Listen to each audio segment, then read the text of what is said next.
예, 산도에서는 아이들이 고립된 섬에서 살다 보니까 어떻게 키워야 되나 이런 고민을 안고 살아가고 있습니다. 학교 방과 후에는 어디 갈 곳이 없어서 뭐 마당에서 혼자 노는 게 대부분이고, 이웃 친구는 먼 마을에 살아서 또 어울리기도 힘들고, 그래서 어떻게 키워야 되나 앞이 좀 캄캄한 상황입니다. 제가 태어난 그 강진은 상당히 시인들이 많습니다. 영랑과 또 형구 시인이 대표적이라고 볼 수 있죠. 한국에서 가장 아름다운 시어들을 사용했던 분들이 이제 신문학파로 알려져 있는데요. 신문학파들 중에서 영랑의 시어처럼 저는 정말 사투리를 쓰면서도 가장 아름다운 언어의 조탁을 이루었던 시인이 있을까 하는 이런 생각을 해보긴 하는데요. 한국을 대표하는 문인들의 대부분이 섬마을이나 시골 마을 출신들이에요. 뭐 목포, 진도, 또 통영, 진주 이런 곳들이 상당히 문학적 자양분이 풍부한 곳이기도 하죠. 제가 태어난 마을은 이제 다산이 가장 아꼈던 황상이라고 하는 제자가 은둔해서 시를 쓰고 학문을 탐구했던 곳입니다. 저희 아버님도 이제 제자의 맥을 이어서 26가지 이제 글 공부를 하셨는데, 뒤늦게 이제 군입대를 하시면서 학문을 그만두셨다고 합니다. 그러니까 글을 쓰는 사람에게 시골 마을과 섬마을에서 태어난다고 하는 것은 상당한 선물인 것 같아요. 또 사투리를 모르는 사람이 시를 쓸 수 있을까 하는 이런 생각을 할 때도 있는데, 물론 이제 시를 쓸 수 있겠죠. 도시적인 어떤 시어들이 있을 거니까요. 흑산도에 이제 이영일 선생님이 섬마을에서 아이들을 키우는 것에 걱정들을 좀 하셨어요. 어떤 변변한 학원이 있는 것도 아니죠. 그렇다고 해서 친구들이 예전처럼 많이 뛰어놀는 시골 마을은 기대할 수도 없고, 아이들을 돌봐주는 이런 시설이 있는 것도 아니어서 아이들 교육 문제 때문에 많이 걱정을 한다고 합니다. 많은 사람들이 이제 시골 마을을 떠나는 이유가 경제적인 이유가 아니라 아이들 교육 때문이라고 합니다. 많은 분들이 경제적인 어려움을 극복하기 위해서 시골 마을을 떠난다고 생각하지만, 젊은이들이 시골 마을을 떠나는 이유는 아이들에게 대물림시키고 싶지 않은, 이 가난을 대물림시키고 싶지 않은, 그래서 교육의 기회를 얻고자 하는 마음 속에서 이제 이런 많이 떠나는 경우들이 있습니다. 자, 이제 오늘 그 문제를 좀 이야기해보고 싶어요. 최근에 이제 지역사회에서 큰 변화들이 한 가지 있어요. 지역의 맛집들을 한번 방문해 보십시오. 70, 80 나이 드신 어르신들이 대를 이을 자식을 못 구하는 모습들이 있습니까? 아닙니다. 젊은 자녀들이 귀촌해서 또 기양해서 아버지의 대를 잇는 모습들을 많이 봅니다. TV를 켜보십시오. 맛집 프로그램들, 골목 식당으로 대표되는 맛집 프로그램들 속에서 다양한 먹거리들이 소개되고, 또 그것에서의 어떤 삶들이 이제 표현되면서 많이 이제 기준들이 바뀌었다는 생각을 좀 하곤 해요.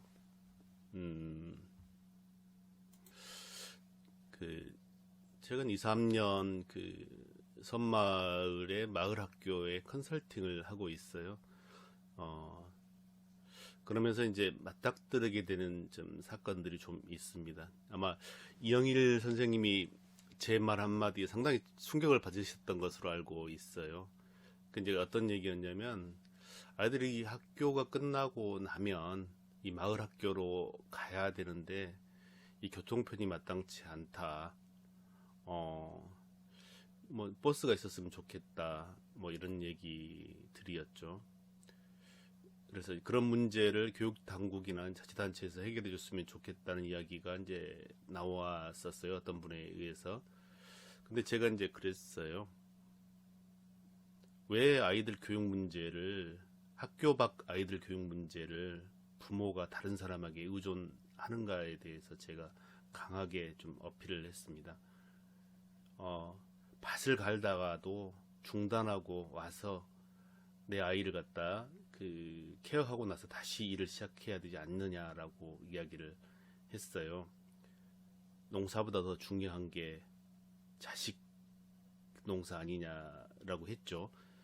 충격을 받으셨나 봐요. 이제 그래서 이제 바다에서 배를 타고 일을 하는데 아이 학교 시간이 되면 어떡합니까? 이제 이런 말씀을 하셨는데 이제 그 비유적 표현이었죠. 그 사실상 이제 저희가 마을 학교에 대한 컨설팅을 하러 갔을 때 그 이영일 선생님처럼 그 아이 교육 문제를 가지고 고민하시면서 그 바쁜 일상 속에서 이 일을 하시는 분들이 많지는 않아요.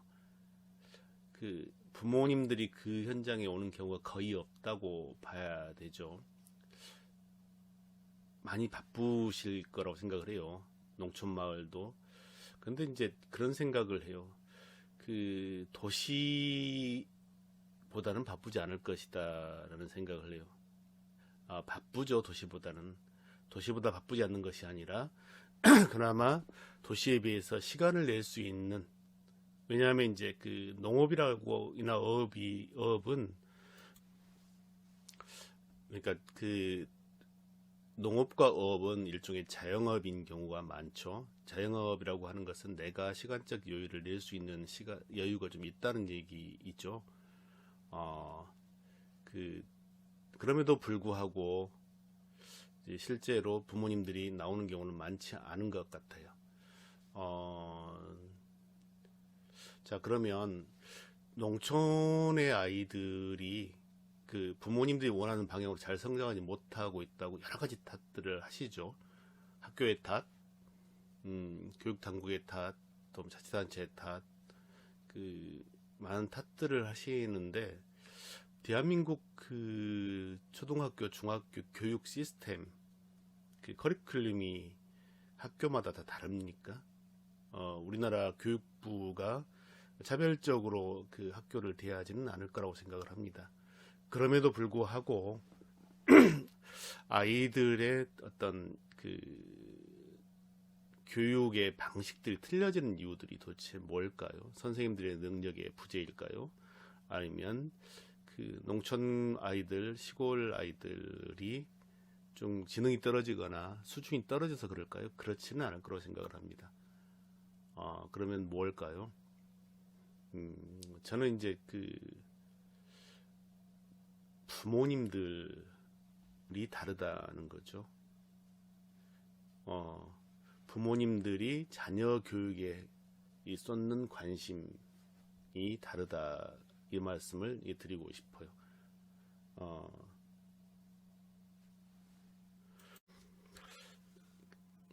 농촌 마을이나 섬 마을이 얼마나 바쁜지는 저도 잘 알고 있습니다.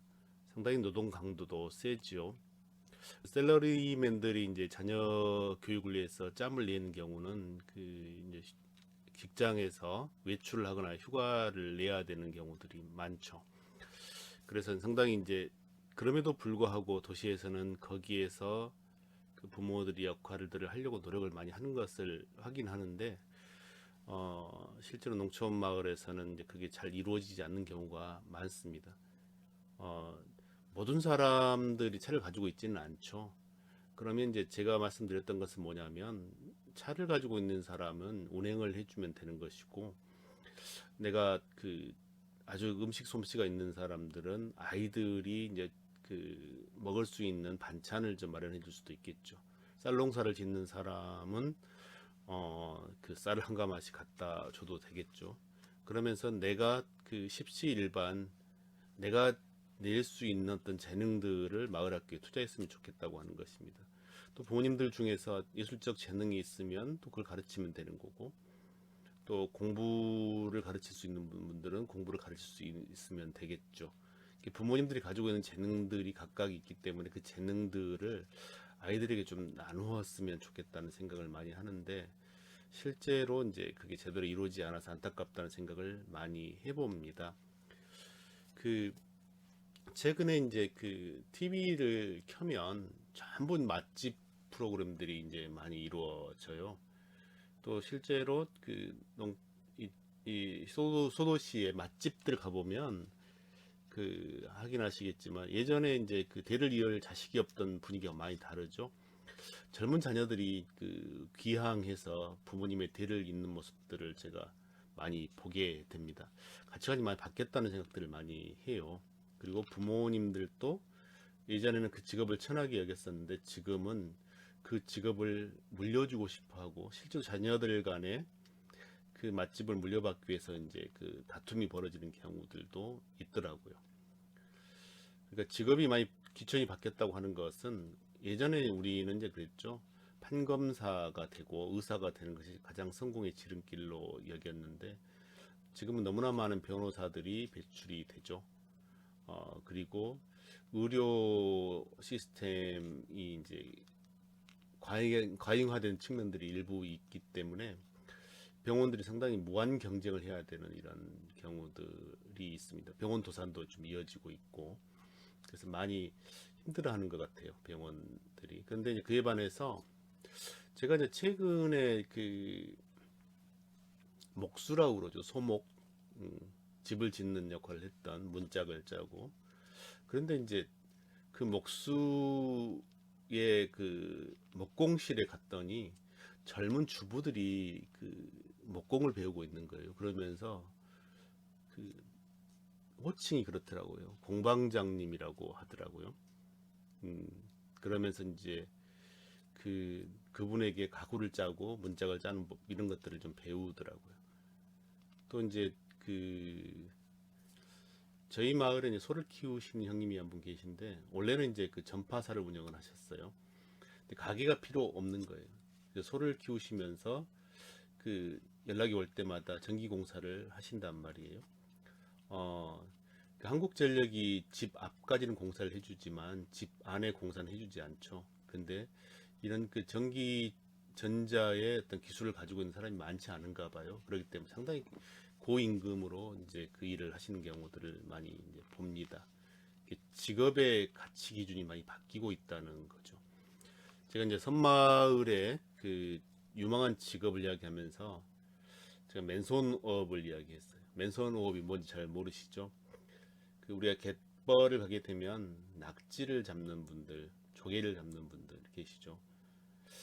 이제 저희 어렸을 때는 그 직업이 상당히 이제 가치 없다고 얘기했던 직업들인데, 제가 유망하다고 말씀드렸던 이유가 뭐냐면, 이제는 환경과 생태가 새로운 어떤 성장의 주된 동력이 되는 시대입니다. 그리고 이제 신안군, 모안군, 뭐 부안, 고창 이 지역은 그렇죠. 유네스코 생물권 보호구역, 그다음에 람사가 지정한 아주 환경의 보고라고 하죠. 세계적인 습지 공간인데, 이런 환경 생태라든가 NGO 활동들이 앞으로 유망한 직업이 될 수밖에 없는데, 그 지역의 환경 생태를 가장 정확히 알고 그것을 갖다가 사람들에게 이야기해 줄 수 있는 사람이 누구겠어요? 그 갯벌에서 털을 잡고 있는 사람들이지 않겠어요? 그래서 저는 이제 그 지역에서 자라난, 특히 이제 그쪽에 수산고등학교가 있죠. 이 수산고등학교 출신들 비롯해서 앞으로 이제 이들 해안 지역에 위치한 곳에는 젊은 인력들이 상당히 많이 필요하게 되리라고 생각을 합니다. 유럽의 한 핀란드였던가요? 그 지역은 그렇게 해서 고용 창출된 인력들이 약 2만 명 정도에 육박했다라고 합니다. 그만큼 이제 우리 사회가 가치 중심이 좀 변하고 있다고 이제 봐야겠죠. 그래서 예전의 사고 방식으로 직업을 바라보거나 미래를 바라보는 것은 지극히 이제 구시대적인 발상이다, 이런 말씀을 드리고 싶어요.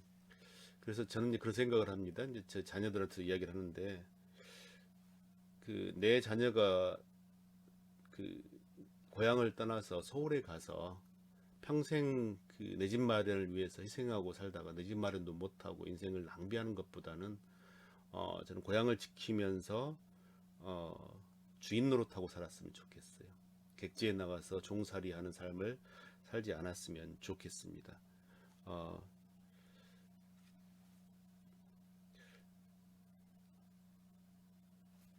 그렇게 이제 그 아이의 미래를 바꾸는 것이 중요한 것이 우리가 자치단체나 교육당국으로부터 지원받는 게 중요한 건 아니지 않습니까? 우리가 그런 일들에 관심을 가지는 이유는 뭐냐면 아이가 미래를 주도적으로 바꿀 수 있기를 바라는 마음 때문에 그러는 게 아니겠습니까? 거기에 이제 관심을 기울여야 한다고 저는 이제 생각을 하는데, 그러면 흑산에서 가장 필요한 인재가 무엇일까요? 법학을 전공한 사람이 흑산에서 필요할까요? 아니면 의사가 필요할까요? 흑산은 이 철새의 고장이죠. 그러니까 이제 그 새만금이 간척이 되면서 그 한반도를 경유하는 철새들이 전부 흑산으로 모여든다고 합니다. 어마어마한 그 철새 보고가 되어 있고 또 철새 박물관이 만들어져 있는데요. 이곳 아이들은 어렸을 때부터 이 철새를 보고 큽니다. 그리고 철새를 학습하고 또 실제로 흑산의 마을 학교는 철새 박물관에 만들어지게 됩니다. 이 아이들이 철새와 놀고 철새를 공부하는 것만으로 나의 미래가 보장이 되는 거예요. 그리고 내가 그 일에 종사할 수 있게 되는 거예요. 그런 시대가 됐다는 이야기입니다. 그러니까 내 아이를 떠나보낼 생각을 버리면 됩니다. 내 고장을 지키면서 내 고장에서 주인으로 사는 게 좋지, 평생을 종살이하고 살게 할 필요는 없다는 이런 말씀을 드리고 싶어요. 그래서 이제 그렇다면 그 방법이 무엇일까 생각을 해봤을 때, 그래서 제가 마을학교를 말씀을 드리는 거예요. 요즘 이제 한 자녀나 두 자녀를 낳잖아요. 아이들을 혼자 키울 수 없기 때문에 아이들을 같이 키우는 이제 공동 육아의 방식으로서 저는 이제 그런 말씀을 드리는 겁니다. 마을 학교를 운영을 해야 된다. 마을이 아이들을 키우고 아이들의 미래를 같이 고민해야 된다는 거죠. 실내로 이제 그 안자도라고 하는 섬이 있는데 이곳에 가면 노인회 회장님이 가장 주도적이세요. 우리 아이들에게 한자라도 더 가르쳐 주세요라고 해요. 자치위원장님은 장소를 마련해 주시려고 합니다. 그리고 운영위원장님은 그 교통편에 대한 고민도 하시더라고요. 그러니까 지역 사회가 또 지역의 교회가 나서기도 하고 아이들의 이동권의 문제를 해결하기 위해서 그 하이도의 교회 목사님들이 또 나서기도 하더라고요. 이런 변화의 움직임들, 그 어른들이 아이들의 미래를 바꾸기 위해서 이렇게 노력하게 됐을 때 아이들의 미래가 바뀌지 않을까 생각을 좀 해봅니다. 뭐 임자의 아이들 같은 경우에는 드론의 명수들이더라고. 그리고 이제 그 화훼산업, 임자가 그 튤립 유명하잖아요. 그 꽃을 가꾸고 꾸미고 이런 것들에 대해서 아주 그 교육이 좀 이루어지더라고요. 그래서 저는 그런 생각을 했어요. 그 어떤 섬마을의 화훼산업이라든가, 다음에 염생식물에 관련된 직업, 다음에 갯벌 생태계에 관련된 어떤 직업들, 다음에 그 육해상 양식업에 관련된 직업들, 철새에 관한 직업들, 너무나 다양한 그 직업군들이 미래에 그 유망한 직업이 될 수 있을 거라고 생각을 하는데, 그것을 그 몸속으로부터 피부로 느낄 수 있는 가장 그 훌륭한 조건에서 자라고 있는 것이 바로 그 시골 마을, 섬마을 아이들이라는 것이죠.